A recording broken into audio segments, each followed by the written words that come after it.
On blast. And we are live. This is the Wrap It Up on Blast Raps post-game show.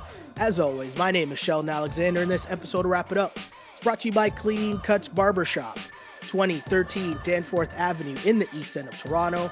Clean Cuts, the multicultural barbers that will always keep you fresh for any and all occasions. Go see Skip and the crew. As a wise man once said, tell them that I sent you.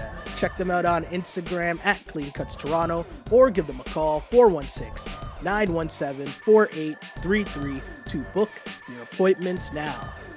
Well, the Raptors tried to give their fans another great gift just ahead of the holiday season, but it was oh so close. Raptors fall in overtime. Hard-fought overtime game.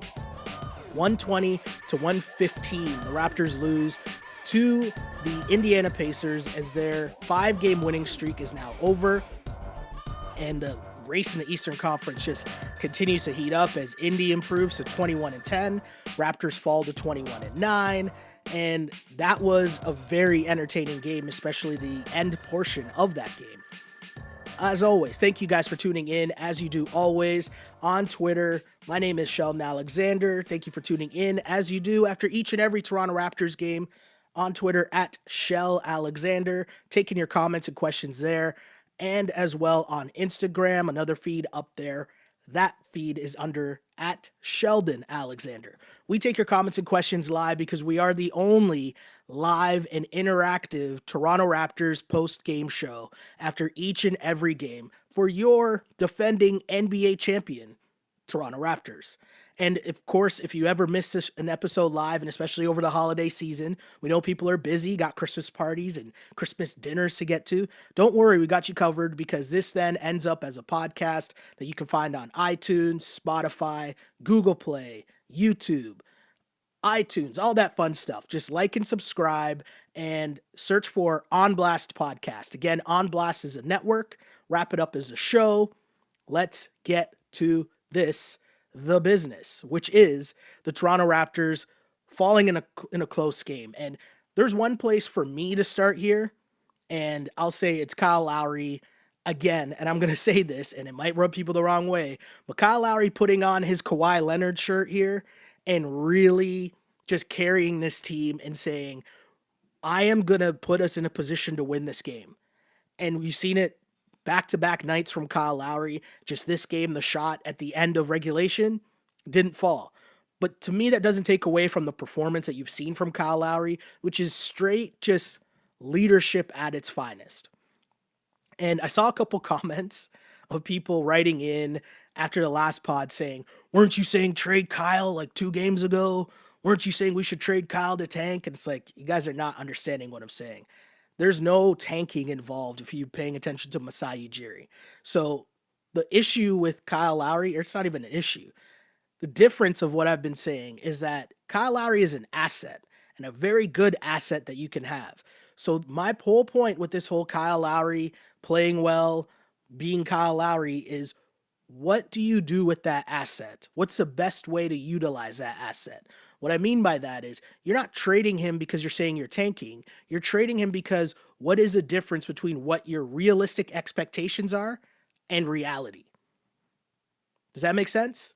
So stop and think about that for a second. What are your realistic expectations? Because I know there's some people talking championship, some people talking about getting back to the finals, and that's fine and dandy. But I'm talking about what are your realistic expectations.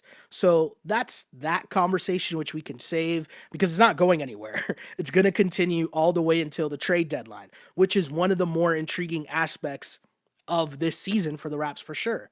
But in the meantime, you cannot doubt that Kyle Lowry, if you are going to trade him, is helping his trade value in a big way right now because my guy is balling. And again, don't be so offended by the Kyle Lowry trade talk. I didn't make it up. I didn't start it. It's a thing. It's realistic. And if you don't think it's a thing, then you're not being realistic as a fan of the NBA and the Toronto Raptors. Does it mean that they should trade him? I'm not even saying that. I'm just saying the possibility is there. Do I think that they will trade him? To be honest, I don't think they will this season. But the conversation remains. And at the end of the day, your boy Kyle Lowry was on one yet again, finishing with 30 points, 9 assists, 6 rebounds in this game. And when I say he put on his Kawhi Leonard suit again, one of the things I thought was so important about Kawhi Leonard last year wasn't about the fact that he was a walking 30 piece in every big game the Raptors had and during the playoffs, but it was the fact that Kawhi Leonard, when he got his buckets. And yesterday, Kyle Lowry came with 20 fourth quarter points, obviously when the Raps needed it the most, coming out with the fourth quarter comeback, the biggest comeback ever in franchise history. But now you flip sides to this game tonight. And I thought coming in, it'd be a great opportunity for the other guys to kind of pick Kyle up because Kyle carried so much of the scoring load the night before. And if you go to the beginning of this game, the other guys did not pick Kyle up, and Kyle wasn't really doing well either. If you go back to the first half, the Raptors were down 10 at halftime, 54-44. Kyle was 1 of 6 from the floor. Fred VanVleet was 1 of 7. Serge Ibaka was keeping the Raptors in it. He had 15. He was basically the only offensive, facet of the Raptors game that was cooking early. But as mentioned, when you need a fix, when you need that comeback, who's going to make the plays for you? And that was Kyle Lowry. I mean, he went on his own 8-0 run to end the third quarter. And it was the way that he was doing it. My guy's hitting back-to-back threes, driving to the basket for and ones, and the layup right at the buzzer where he does the hesitation because everyone thinks he's going to shoot a three, but instead takes it all the way to the cup for the two, right at the end of the buzzer to give the Raps the lead going into the fourth. That's massive. And that's why I'm saying put on the Kawhi Leonard shirt, because we saw that. Most importantly, probably if you remember, what game was that? Game 6 in Toronto. Kawhi went on that run at the end of the third quarter when the Raptors were down 15. He brought them back into the game. In those big boy moments, it's about when you get the buckets, when your team needs them the most. And I think that Kyle Lowry has done that the past 2 games where he's kind of pacing himself, seeing when the team needs a basket. And then early on in the game, what you'll see is he'll force his way to the free throw line, force his way into getting buckets. And that's how he's making sure that the Raps don't get too far out of it, or when they need a run started or to ignite the offense, let's say, let me just put 2 points up on the board and get to the free throw line. But we've always seen that aspect of the game from Kyle. The part that's been incredible to me over lately, it's the shot making from Kyle Lowry. The threes that we've always seen the deep dagger Kyle Lowry three that might come up at the start of the game, that might come up at different portions of the game. But I always talk about winning time. And Kyle has come up big for this team when they needed to at least get back into the game. And I thought, again, the tough shot making that my guy was making. And I know that the last 2 threes that he attempted in the game, he missed one right at the buzzer, which I'll ask you guys and I'll read the comments later on. What did you make of the last second shot at the end of regulation? Basically just a Kyle ISO, and he tried to hit a step back 3 over Jeremy Lamb, just missed it. But I mean, what did you guys make of that final play call? Would you like to see them run something, maybe a pick and roll, maybe Kyle drive to the basket? I don't know. Or were you okay with that shot? Because I'm gonna be honest with you, I was okay with that shot. I know that it might not be an ideal shot. I know that it's a tough shot. But all my guys done the past 2 nights he's made tough shots. So if you're going to be mad at him taking that long 2 at the end of regulation, then you should also be mad at the other ignorant shots that he was taking and making over the past 24 hours in both of those games. Because you don't get one without the other. That's the confidence of being a big-time shot maker. So I'm okay with Kyle taking that shot at the end of regulation. It's a tough shot, but it wouldn't have been the first tough shot he's hit, again, over the past 2 days. Kyle Lowry doing it big for the Toronto Raptors and really leading the way. The one thing I thought that was interesting, though, was the lineup that the Raptors went with late. And shouts to Hustle Jefferson, because my guy's all over the boards. And him and Serge in the front court, those guys were relentless on the glass. And he needed that against Miles Turner. And he needed that against Sabonis. But I thought you needed more maybe creativity, and Terrence Davis was hitting some big shots late. He was feeling it late. And OG, I don't know. I don't know. It's tough. And of course, I'm playing the hindsight game. So at the end of the day, who am I to argue with Nick Nurse? Because Nick Nurse has been pulling all the right strings so far, right? Again, you saw another great run by the Raps where Nick Nurse switched up the defense, went to a zone. Indy couldn't really react. So end of the day, I got no real qualms with Nick Nurse and the lineups at the end. You're going back to your main guys, and your main guys at that point are OG, Fred. You're bringing them back into the game, even though Serge, Hustle Jefferson, and Kyle, or actually, I guess Serge would have came back in for Boucher, who bobbled a few passes late. So I can understand why Serge was needed for sure. You're going to go back to Serge, especially because he had another massive game. But all in all, I'm not mad at the Raptors' rotations down the stretch. I thought it was a great game played by Kyle Lowry again. And Fred VanVleet, who early on struggled, as mentioned, he was 1 for 7 in the first half, but finished 8 of 18 in the whole game. And the difference was, I thought in the second half, Freddie was taking it to the cup. Freddie was going downhill. His shot wasn't falling, and it wasn't falling the whole game. He's only 1 of 8 from 3-point land for the whole game. But he got his layups going. And he was getting out in transition. He was running up and down. And when Freddie does that and then steps out, you know he's always going to confidently shoot that three. Because that 1 3 of the 8 that he hit tonight was a massive, massive three by Freddie. And hey, you that's an NBA champ right there, Fred VanVleet, who's done it on the biggest stage. So when he pulls up to shoot those deep dagger threes, again, I got no problems with that. I see a lot of people in the chat talking about the refs. And if you know me on this podcast, I am never going to really come out here and blame the refs. I think the refs are trash on both sides. And I'm not going to have the audacity to come out and insinuate that a ref was blatantly on purpose making more bad calls against the Toronto Raptors than against the Indiana Pacers. I'm not going to be the one to do that. But I'll say this, the refs are just bad on both ends. And maybe when the calls that go on the other team aren't emphasized that much with what you're watching, it doesn't seem like as big of a deal. Do you know what I'm saying? But at the end of the day, the refs were trash on both ends.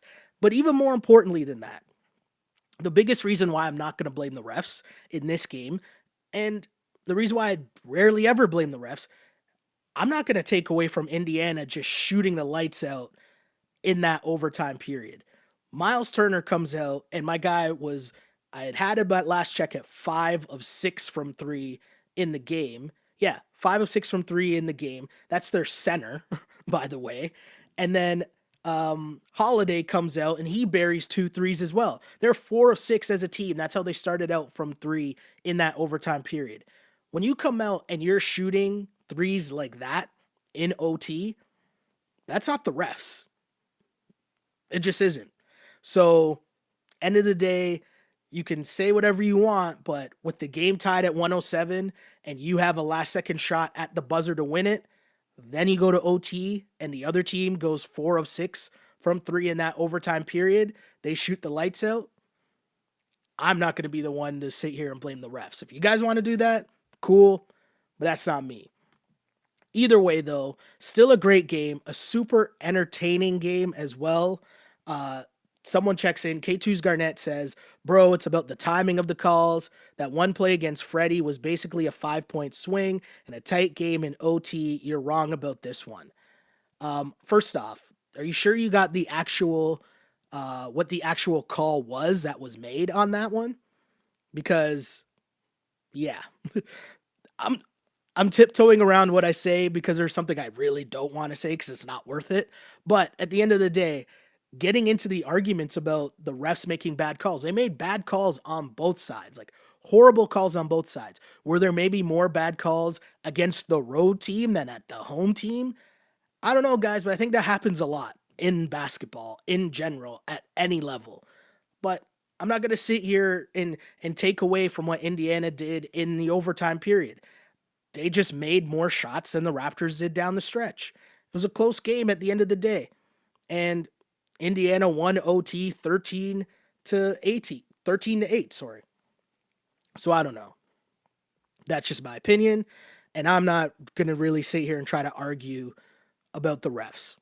I know Nick Nurse. Nick Nurse looked cheese at the end of the game, which is fine. Nick Nurse took a technical early, and I saw they had the stat that Nick Nurse has the most techs among coaches in the NBA this season, which I don't know what that's about, but hey, I don't know. Let's get some more comments though, because lots of people filtering in with comments from this game because obviously it was an entertaining one. Great storylines again. Great to see Kyle Lowry on back-to-back nights putting in work. And JC checks in and says, love Lowry at the end, checking his ring. And Lowry had a night with the fans. You could tell he was going back and forth. There were a lot of fans going at him, talking trash both ways. You had fans that were going at him early on. It looked like the fan got kicked out early on in the game for saying something to Kyle Lowry. Then there was a moment where at the end of the game, obviously, Kyle misses a shot, and you notice Kyle decides to point at the ring, which to me is the ultimate comeback ever. Because, hey, no matter what happens, he's Kyle Lowry, NBA champion from here on out. So, hey, testy game, but I also think it's one of those things when Kyle starts getting that chip on his shoulder because of fans coming at him, that's more than likely a good thing for the Raps because it normally spurs Kyle Lowry, gets him a little more, puts a little more juice into Kyle Lowry, gets a little more hype. So that's all right. Let's get some more comments though, because again, we take your comments and questions live on this show on Twitter at Shell Alexander and on Instagram at Sheldon Alexander. First up, let's start on Twitter. And Chase says, good game for the Raps. Honestly, at this point, I'm just praying that none of our players get hurt. I totally agree with that because big picture, if you look at the effort put out by the Raptors in this game, and obviously we know Indy's dealing with injuries too. Still no Victor Oladipo, but also Malcolm Brogdon, who's probably been their best player this season. Huge offseason pickup for them. Raps fans might remember his work from the Milwaukee Bucks. But no Brogdon in the lineup for the Pacers, but they're a good, solid team regardless, as they showed. They get great guard play, and they shoot the ball really well, shoot the ball with confidence. I thought TJ Warren was great tonight. Like, that 3 hit in crunch time was huge, but also he just gave them solid scoring throughout the game. And you look at his overall box score, 24 points, 6 assists, 8 rebounds, 2 blocks, a concise and 10 of 19 for TJ Warren. It's just a solid performance. Between him and Miles Turner, who only missed 3 shots the entire game, 9 of 12. Turner finished with 24 and 7. That's a solid game. That team is an interesting team. There's a lot of depth and a lot of different players that give you different looks. Like when they turn to their bench and TJ McConnell comes off the bench and he's kind of the pesky point guard that's getting in the lane, hitting floaters. And of course you got McBuckets, who the Raps did a pretty good job on in terms of guarding him at the 3-point line. But Indy's a pretty solid team. They're a scrappy team and a deep team. So again, credit to them. They got the dub on their home court. Raptors, nothing to hang their head about here. And I'm not about moral victories, but I think that if you don't realize the effort that this team put out when they have 3 massive rotation players out of the lineup, then you're being unfair to what Kyle Lowry, what Freddie, what Serge, and these boys have done over the past 2 days, because it's a great effort. A great, great effort put in by the Raptors. And to say that you got one of these 2 games against 2 playoff teams with 3 of your rotation guys out, regardless of who the other team's putting out there, that's a solid performance by the Raptors. So I'm going to give them credit for that for sure. Let's get some more comments though. Still can't believe, someone says, still can't believe the Rockets traded Lowry to us because they wanted to sign Jeremy Lin. I mean, hindsight's always 20/20, right? Cowboy checks in. Wow, that was some bad reffing. League needs to keep these refs constant and fair. Again, the refs, I'm not going to beg on the refs, or I'm not going to blame the game on the refs, blame the loss on the refs. Were they trash? For sure. I'm not going to blame the ref. I'm not going to spend that much time talking about the refs. Sage says, please, for the love of God, trade Ibaka. His court awareness is garbage. Waste man. I'm definitely not going to call Serge a waste man. I'll rarely call any NBA player a waste man. But Serge Ibaka, you got to remember at this stage of his career, you're asking a lot from Serge Ibaka to be your only real true center.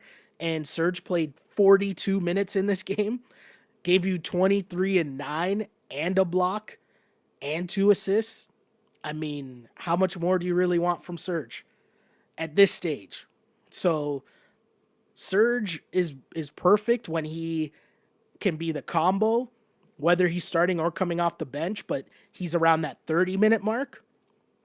When you're looking at 40 minutes, hey, I'll take what I'm getting from Serge Ibaka. But again, at the end of the day, asset management, if that's what we're talking about, it's a conversation I'm willing to have. Let's see. Someone else makes a point of pointing out that the Pacers are also on a back-to-back.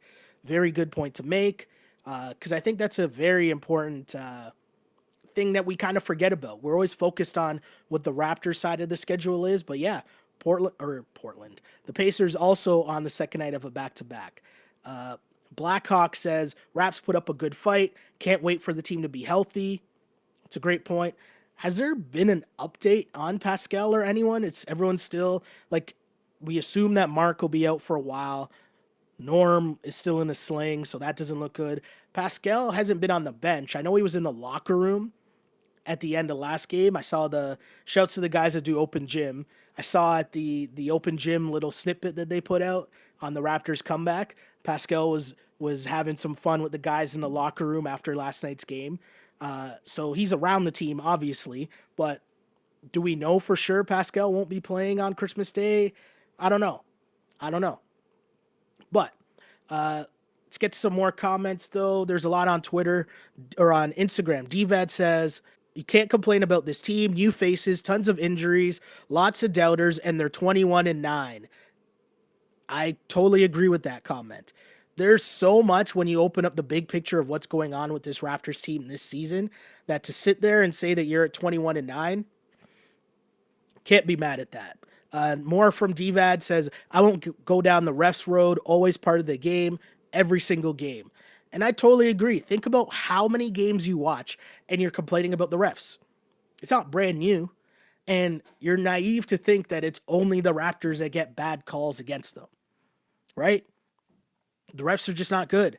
And I know the one thing they brought up during the broadcast that I will agree with, on nights like this when there's so many NBA games, because obviously there's 0 games on the calendar tomorrow, and then there are only 5 games on Christmas.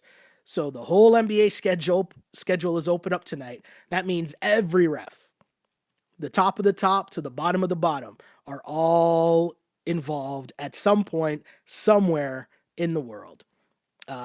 I'm only reading these refs comments, not because I agree, but just to read the comments from the people and to remind you guys, stop blaming the refs. Just don't. It's not worth it. Akim says, Davis was hot. Nurse should have let him stay in longer. I wouldn't have been mad at that. Again, Terrence Davis, who I'm just here for more Terrence Davis minutes because I'm interested to see what he would do with consistent extended minutes, night in, night out. And my guy's just confidence. Like, he was missing, I think he started the game 0 for 5. And then in crunch time, when the Raps needed some buckets, my guy bangs in back-to-back threes like it's nothing. Unfazed, no worries at all. Understands his role of cutting to the basket. Kyle found him on a nice dump down under the rim. I thought that was dope.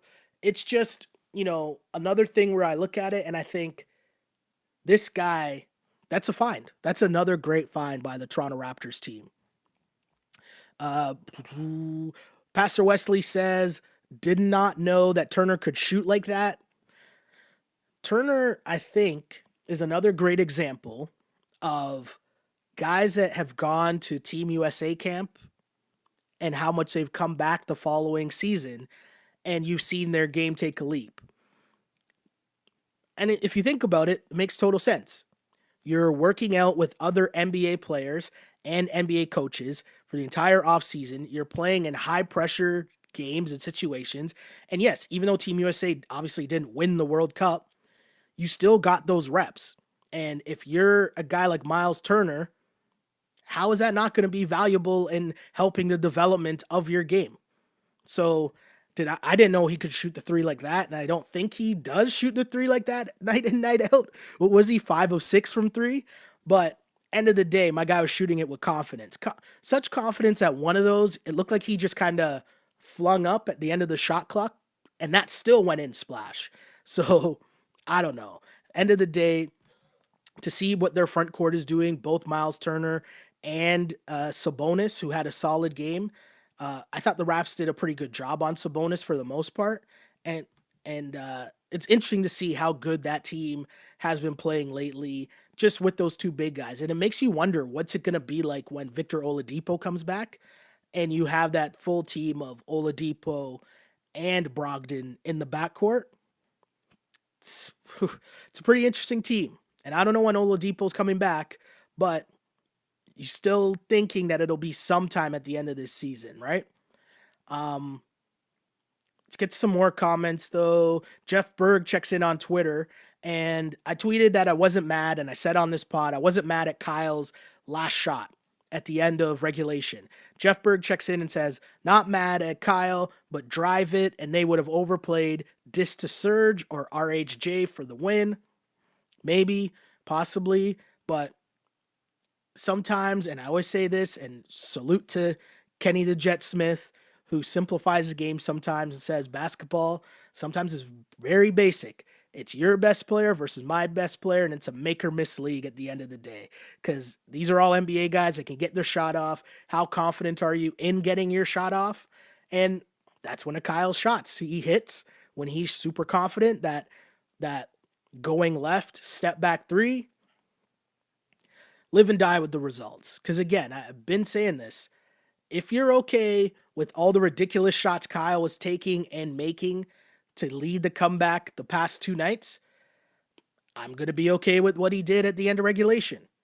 You don't get one without the other. That's how the confidence game works. That's how the chip on his shoulder works. Would it be better to draw something up? I don't know. Like, how much better of an opportunity are you going to get than what you did in terms of hot shooting Kyle Lowry making a play? Or I think the bigger part is, if you're Nick Nurse, trusting Kyle Lowry to make that play. Because I think that's a big part of this too. That you're just trusting it to say, you know what, I'm going to let this ride. My best player has the ball in his hands. I'm going to trust and live and die with the decision that he makes. I think that says a lot. And again, it's just make or miss. Next time, maybe he makes it. Someone else checks in. I think this says Elspeth checks in and says, I'm sick to death about the trading Kyle, our franchise player and 5-time All-Star BS talk. Realistically, we're in it until we're not, and I'm fed up with the trade Kyle, blah, blah, blah, blah, blah. Enough already. And I understand that's a lot of the mood of the fan base, and I get it, and I understand it. And all I'm going to ask the people that feel that way, and I'm not even saying you guys are wrong, because I respect your opinion. I understand your opinion. There's an emotional attachment to Kyle Lowry, and he's an easy person to cheer for because he lays it out on the line night in, night out. So I get it, and I understand it. The only thing that I will ask you guys is this. What are your realistic expectations for what you want this franchise to be? Because I would question you and ask you, if the Raptors won the NBA championship last year, does that now change the level of the bar that you want this team to get to on a consistent basis? Do you want to be competing for an NBA championship realistically, year in, year out, for as long as possible? Or are you okay with just winning the championship and then being like, all right, cool, we make the second round, I'm good?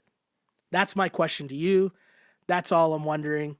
You guys can decide and answer that, and answer that for, hey, that's all I can say about that.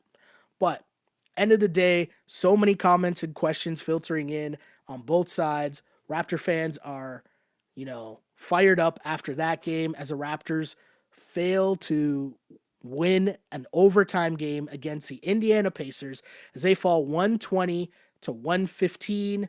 And let me get some more comments here because everyone is tuning in and filling up the chat group on both sides, whether you're on Instagram or on Twitter. I like this comment here. Someone on Twitter says, "After after all the injuries, are we putting up a good fight?" Yes, go Raps. Totally agree with that. Totally agree with that. Glow Girl Smile says, "Need to focus on winning the Christmas game against the Celtics. Raps just fell short, as Lowry said post game." Diaz says, "Congrats to the Indiana Pacers tonight. This will be the highlight of their season. First round exit." That's funny. Also says, "Shout out to Lowry for wanting all the smoke." Again, I love Kyle Lowry. When I bring up trading Kyle Lowry, it's not because of a detriment to Kyle Lowry. It's not a knock on Kyle Lowry. It's just a realistic choices that need to be made sooner or later with what you want this team to be. Do you want to go back to trying to get to the championship level, or do you think this team is at championship level right now? Because I don't. And that's okay. That doesn't even mean that I'm right. But if I think that the Raptors max, or what I think the realistic, expectations for this Raptors team as currently constituted is the second round of the playoffs, I personally don't think that if you trade Kyle Lowry, you're messing up getting to the second round of the playoffs. And that's why I have a different viewpoint on this. That's all. And again, we'll see who at the end is right. And I'm doing air quotes because it'll play out however it plays out. But I just think it comes down to that argument. The people that don't want to trade Kyle Lowry, they think that this Raptors team can get back to the NBA Finals. I'm just not one of those people. And that's okay. We're allowed to disagree. This is why we have these conversations, hopefully to enlighten and share opinions and grow as Raptors fans. How about that?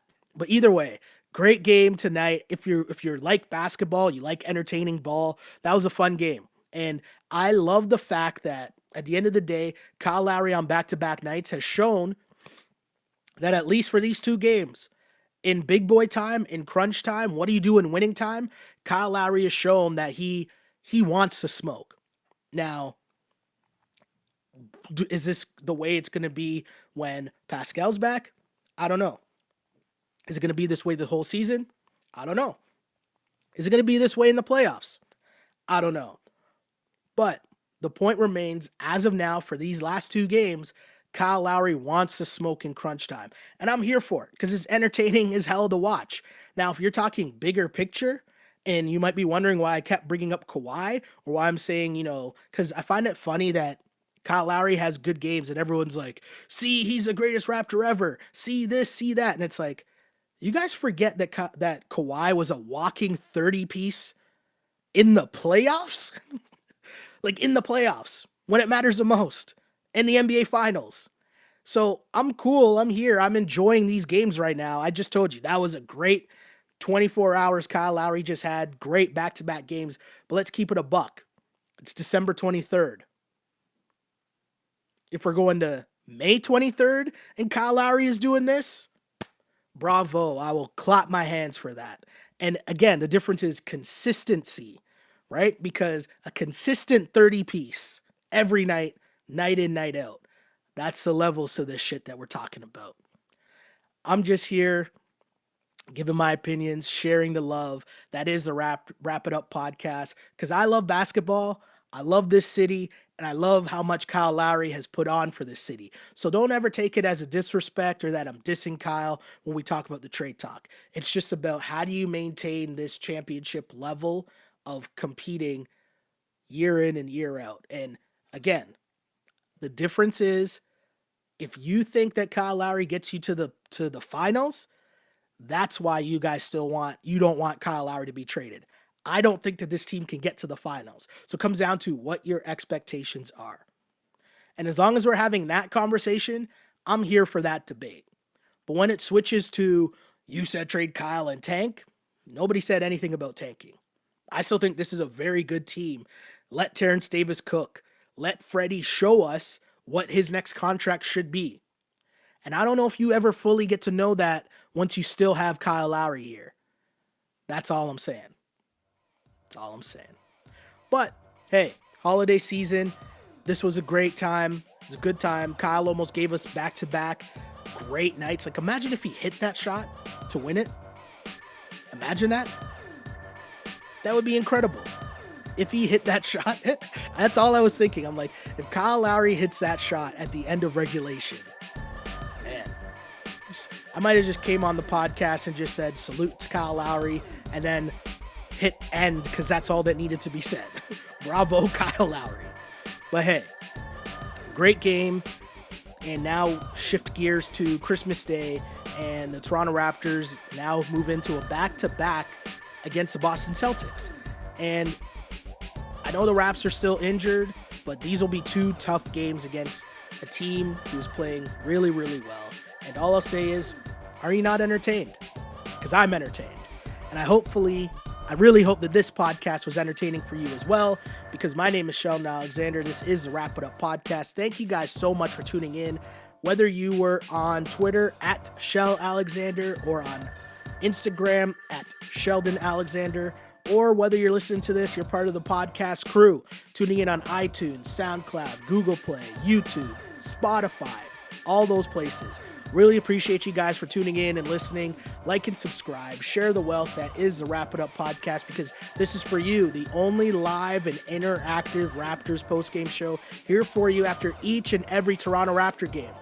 So Christmas Day, we'll be here as well. Don't worry, tune in. We got more conversation for you while the chefing is going on for the Christmas dinners. But either way, we'll be here post-game as we are all the time, because I used to pray for times like this to rhyme like this. This is the Wrap It Up on Blast Raps post-game show.